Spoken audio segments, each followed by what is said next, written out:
Hello, everyone, and welcome to the Golden Astrologer Podcast. This is Deb McBride, and I welcome you to this final January Sunday.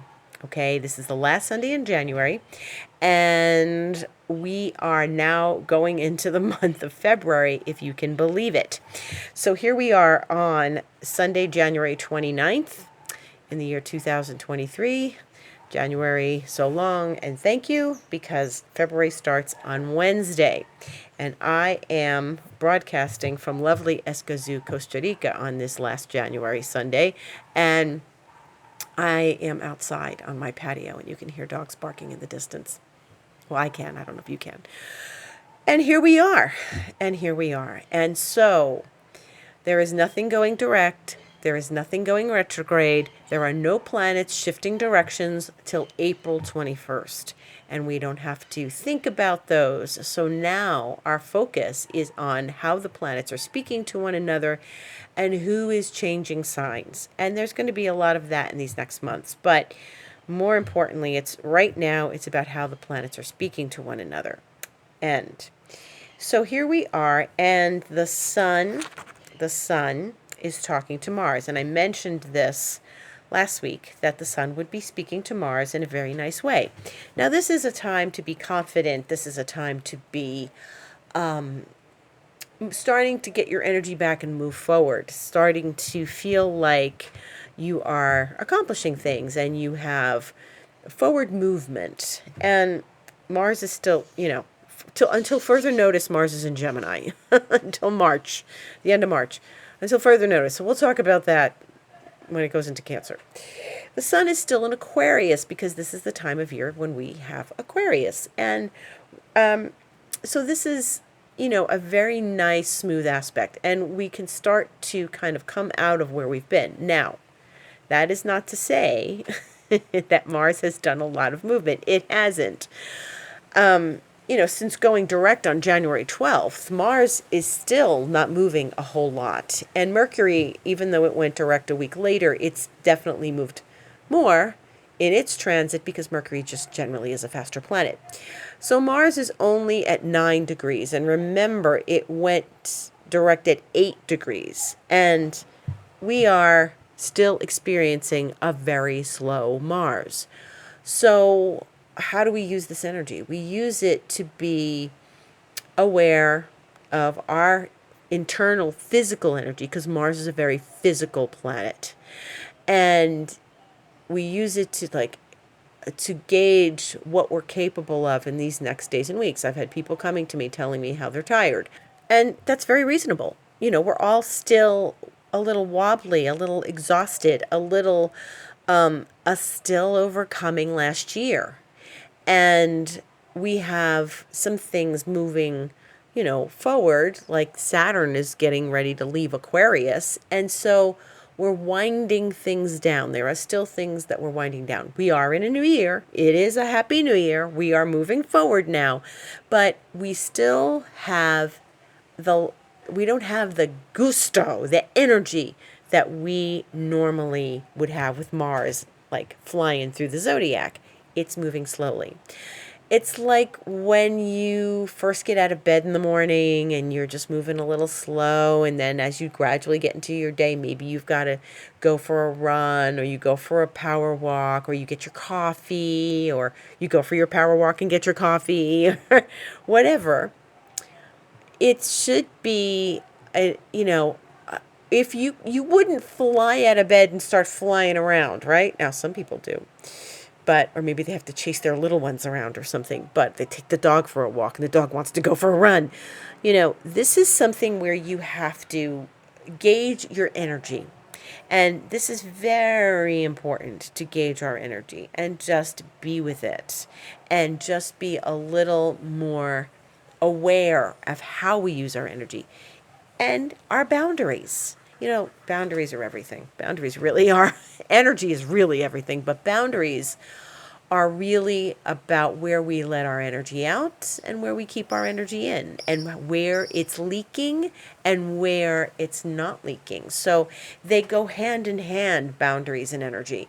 And it's important to remember that your energy and your time is spent on other stuff when it's supposed to be spent on you and your family and your immediacy and what you need.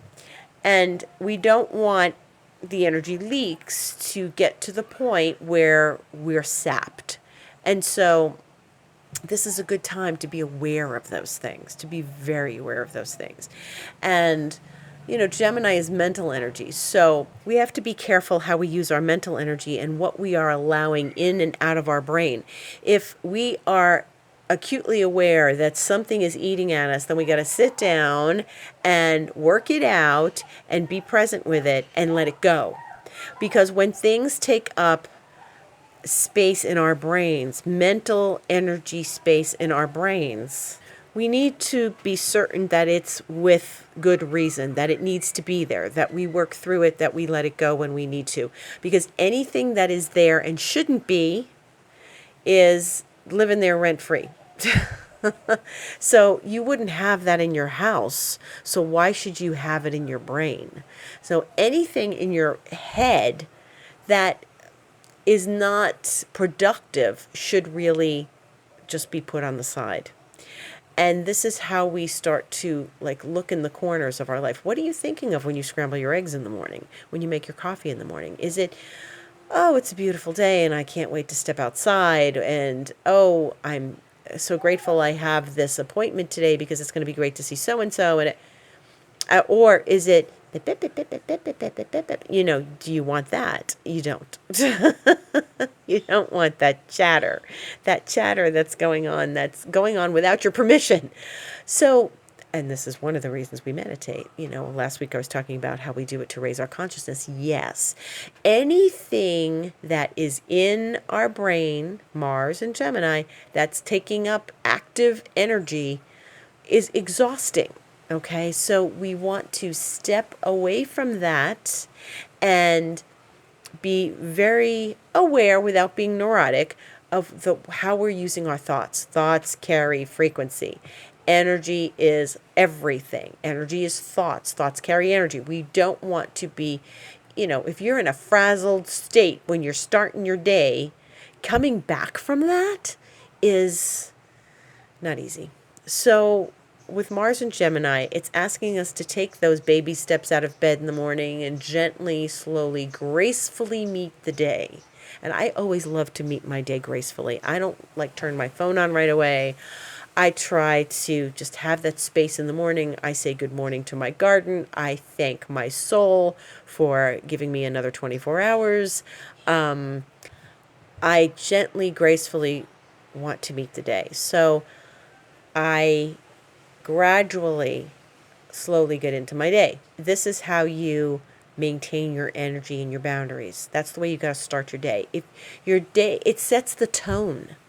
And so why I'm talking about this is because Mars and Gemini can be a little frazzled. Our thoughts can be in 10 directions. Gemini is a mutable sign.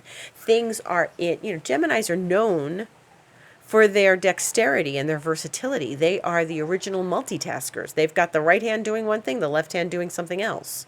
And so these are the days when we put the phone on our shoulder and crick our neck while we're making the coffee or fixing the dinner or something. This is how everybody's neck hurts. So put the phone down, tend to your matters, and then deal with things later. And I always say things like, remember the days when we had to take things one at a time. We didn't have all of this media in our face and these notes and everything's just gotten more and more fast. And that's a Gemini thing too, although technology belongs to Uranus and Aquarius and stuff. But it is something that we need to pay attention to.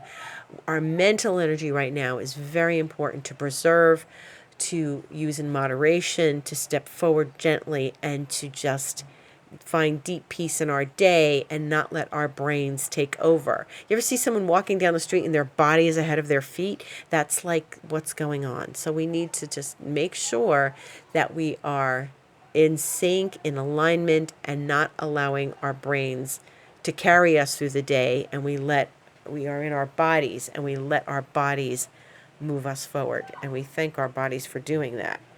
Tomorrow, Monday, is a very important day for us to pay attention to these things because the moon is going into Gemini 3:35 a.m. Eastern Time, and it will connect with Mars later in the day, 11:30 at night Eastern time. But that means the moon is approaching Mars, and that means it's revving up. It's revving up to get near that Mars. And so there's more Gemini energy. So tomorrow is a really good day to maintain stability, balance, peace, gracefulness. Okay? So Monday's the day to just try to find that balance, find that quiet, find the peace, not jump out of bed and get things moving in a crazy fashion. Not. You want to be maintaining your composure. Okay, that's really important. The moon will be in Gemini the next couple days, but tomorrow it's going to hit Mars. Okay, and that's something that we really want to pay attention to, because that means it's going to rev up. It's just going to turn the juice up on the Mars that's already slow. All right, so this is something we really do want to pay attention to. But jumping ahead a bit, the other things that are happening this week is, and the important things, is that we are having a full moon next Sunday. So when we come back to this podcast next Sunday, we will be having a full moon. And this is, of course, we had the new moon last weekend. We have no moon activity like full or new this weekend. And then next weekend we have the full moon. The full moon will be in Leo, of course, because the sun is in Aquarius, so it's always opposite. So this full moon will occur at 1:29 p.m. Eastern Time on Sunday the 5th of February. And this means that 16 degrees of Leo is going to plug into Aquarius, 16 degrees, and also the other fixed signs, Taurus and Scorpio. And what do we know is sitting in Taurus at about that point? Uranus. So Uranus has moved forward, thankfully, and Uranus is very much alive and kicking. It hasn't moved very much at all. So Uranus is the other thing that's still moving slowly. Slowed down, crawled backwards, stopped, moved forward last week, and it's crawling forward. It's only moved an infinitesimal amount. But the sun and the moon will oppose next weekend, and Uranus will be in the middle of them. That's fun, huh? That is something that is going to be, it's more of the same. So last week, remember what I said? The new moon was in Aquarius, and its ruling planet was Uranus, and it was going forward. Now, we like when planets go forward. That's good. But it was all systems go, it was really a big jump forward because Uranus ruled the Aquarian new moon.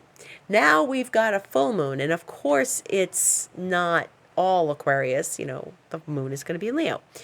But Uranus is involved because it's in Taurus, and it's sitting in the center. So imagine you make a T, draw a T, and on the paper, draw a T, the letter T, and on one end of the top of the T is the moon, on the other end is the sun, and that stick, that long stick, that the base of the T, that is Uranus. So Uranus is, it's like the seesaw, right? Uranus is in the middle. And so we are experiencing another Uranian lunation. Last week, we had Uranus involved with the new moon. Next week, we're having it involved with the full moon. So I expect this to not be as cozy as last week, because full moons are oppositions, and so they are naturally opposing factors. Freedom and independence versus affection and closeness. That's Leo Aquarius. Okay, Aquarius and Leo. And then Uranus is more of the Aquarian vibe. So I can see that we might get surprised. We might find something a little out of the ordinary, and it is the counterpart to last week's new moon. There's always that new moon, full moon counterpart. Now, in the Chinese lunar cycle, this is the end of the Lunar New Year. So this is the end. The Chinese New Year begins with the new moon, and then it ends with the full moon. So it goes the 2 weeks. And when I used to go to the city in Chinatown, in downtown Manhattan, there would be days in between that you'd still see the dragon marching around they'd still be doing the ritual with the dragon and the drumming and all, and it would stop in front of restaurants and bless the restaurant as it danced. The Chinese dance, the traditional dance of the Lunar New Year. So it was doing this up until that full moon. So we're still in this Lunar New Year package, shall we say. And so the end of it is next Sunday when we have the full moon. So that's exciting, and it is exciting. It's excitable energy. And so if you had questions or intentions or anything, you may get your answers at this full moon. Full moons bring the cycle to completion. And we were all setting intentions last week. That doesn't mean the intentions are over, but we might get some answers as to how to fulfill those intentions, how to move forward with those intentions. Information given to us that is surprising or unusual or taking us down the path. Now remember, you're setting intention, you're asking the universe to help you, and you are telling the universe, this is what I want. Sometimes the path is not straight. It's bumpy and curvaceous and unusual, and that's what Uranus's factor is in this. Uranus can bring us a very unusual path that we're moving through as we complete these cycles and as we set our intentions. So setting intention is good, but you're telling the universe this is what you want. You have to be a little specific when you do that, because you don't want anyone to be hurt. You don't want anyone to fall on their face. You don't want to be broke in the process. You want to make the best use of your energy and step forward in the best way possible. Last week we had our little ritual outside. My friend Monica brought us each a little bag of charms and things that were for the Chinese New Year, and we had the little rabbit red envelope. The red envelope is when you give a gift or something on the Chinese New Year. And if someone does your feng shui, if you have a feng shui practitioner, they give you the red envelope and you put their check or their payment in the red envelope and you hand it to them. And that exchange, it's the exchange of energy. So it's always about this. Everything's energy. How many times can I say this? But the experience of that. So now we're looking at a different exchange of energy with Uranus bringing itself right in the center of this full moon. And it's exciting. So we can't dread this, but expect things to get a little unusual. Now, I also advise people, when there is this kind of energy, Uranus getting involved with the full moon, to mind your emotions. Pay attention to them. Moon's in Leo. There's something about the moon in Leo that's like, well, if I don't get my way, I'm going to sit in the corner and pout, and you have to trust the universe on this, and you have to mind your emotions. It's still full moons. This is, traditionally, what did you hear? Oh, the traffic is crazy. It's a full moon. Everybody's nuts right now. Oh, my cat is going nuts. It's a full moon. The energy's, yeah, that happens. All that happens. The tides are higher because of the moon. Right. So now we've got an extra volt of electricity ramping up the full moon next weekend. And so we want to be aware of that and stay calm. And if you wake up jazzed or anxious or something, keep the caffeine content low, okay? And just move through your day with ease, grace, and flow. Remember, gracefully meeting the day. Don't, again, fly out of bed and get crazy. Now, this is all, nothing happens in a vacuum, especially in astrology. Just because Mars is in Gemini and getting heated up by the moon tomorrow, there's more energy coming as we get to that full moon. You're not separate. This is all not separate energy. These are, one flows into the other. So we want to maintain our emotions, mind our energy, stay focused and grounded as we move through this week, okay? And as we get to next weekend. And, it's all we can do to just manage this. Now, if the Uranus is in between the sun and the moon, that means at some point they're each going to square Uranus. The first component of that full moon is going to start happening on Friday the 3rd, when the sun squares Uranus at almost 10 p.m. Eastern time, right? So the sun squaring Uranus, and it's in its own, the sun's in Aquarius, squaring the planet that rules Aquarius. You're going to start feeling that full moon on Friday. Okay? So if you're jazzed on Friday, don't be surprised. Do the things that you love to do that calm you down, whether it's get a massage, go for a walk, have a hot bath, something that's going to soothe your spirit and your jangled nerves.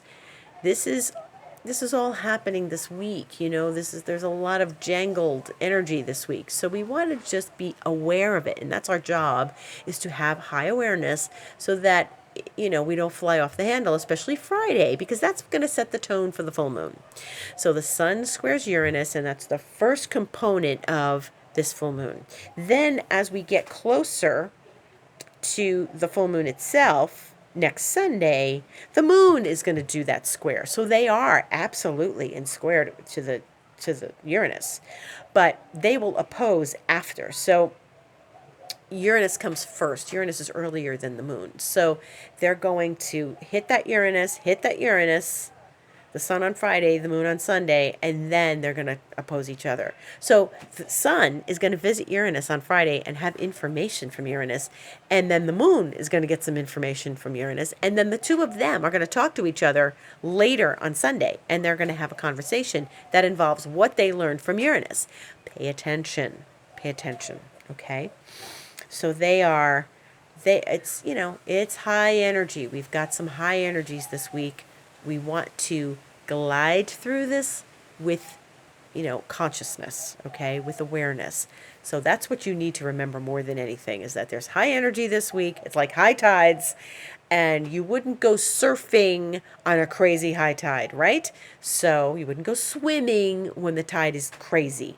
And there's rip currents, right? We get a lot of those here in Costa Rica. And so be careful of the rip currents this week. We want to watch those rip currents, okay? And I bet the full moon will bring some crazy tides physically on the earth as well. I'm sure there's going to be some wild tide somewhere, okay? So be aware of that. On Saturday, the 4th, in between all of this energy, is going to be Venus and Mars squaring each other. Now, Venus is in the sign of Pisces, and Mars, as we know, until further notice, is in Gemini. And so Venus and Mars are the feminine and the masculine. And the feminine and the masculine are always polarities. And this time they're in a polarity of a challenge to one another. So we want to be very aware of how we're asserting ourselves, how we are embracing the empathic side instead of the demanding side. Mars in Gemini is not patient. Not. It gets frustrated, it gets angry. Venus in Pisces is extraordinarily patient. She's empathic. She's sensitive. I talked about all of this last week. She likes to be in Pisces. She loves that flow of energy. It's such divine feminine energy for her. But when she, challenges, and she's the one challenging because she's the faster moving planet, challenges an impatient Mars, then things get a little topsy-turvy. So if you are with your romantic partner, I suggest that you mind the polarities, that you step forward when you need to and not be demanding. If you are in a situation with someone in your family, same thing. Watch your energies. Just have empathy. If someone in your life is impatient and they're frustrated, have empathy. And that's the best way to use that energy. Have empathy for yourself, for the part of you that has said to yourself, all right, I've done this long enough. I'm done. Because for the last 8 months, 6 months, you've been navigating an automobile, a vehicle that doesn't want to go forward. Okay? That's slow. And if you've just had it, you have to find empathy for yourself in that. So again, I think this is a week of, high energy, low energy, maintaining the balance between empathy and sensitivity and being aware versus running with your feet behind you and the top part of your body ahead of you, okay? You really want to mind that energy. You want to be aware of where you can give yourself some more compassion, where you can give yourself a little room, a little space where you can say to yourself, you know what, it's okay. I don't have to get this done immediately now. And there is an impatience in the air. There is an impatience. It's because we've been waiting so long, all these months since the end of October, for our psyche and our energy levels to return to normal. And they're not quite there yet. Okay. Because maybe there's a piece of us that needs to get unlocked that's going to let this all flow as we live life and we listen to people and someone says something to you and it's like they awaken something in you and you're open. And that piece might be what you've been waiting for all these months. We've just had it with this Mars energy. We want to move forward and we want to go. And something just keeps saying it's not the right time yet, and take your time and everything in moderation. It's been complicated. It's been complicated. So this week it's about balancing patience with yourself, empathy for yourself, compassion for yourself and others, and not sitting there with your hand tapping on the table. Don't do this to yourself or anybody else. Because you know what? If you're doing this to someone else, you're really doing it to yourself. It's always that way. The person you're really impatient or frustrated or angry with is you. Always. Everybody else is just a projection. And so we mind that. We get aware of that. We stay focused and close to that. And just know when it's time to have compassion. Meanwhile, our friend Mercury is still in his shadow, meaning that he is still in the place that he's tread over twice before because he was retrograde. He's not going to get out of a shadow this week. He'll get out of a shadow the middle of next week. So we still have some things left over from earlier in this month that we are contending with. Some things that we need to review, some thoughts and patterns that we need to be aware of. So again, we are still working through stuff, okay? And we're to be patient with ourselves. It doesn't mean it's not Happy New Year. It doesn't mean it's not a new year. It's a new year, for sure. But we're just sort of tidying things up and getting ourselves moving again. You know, this has been a slow beginning. And it's not to be rushed. And I believe that that's really a big message this week, is just to not rush ourselves, and not to be impatient.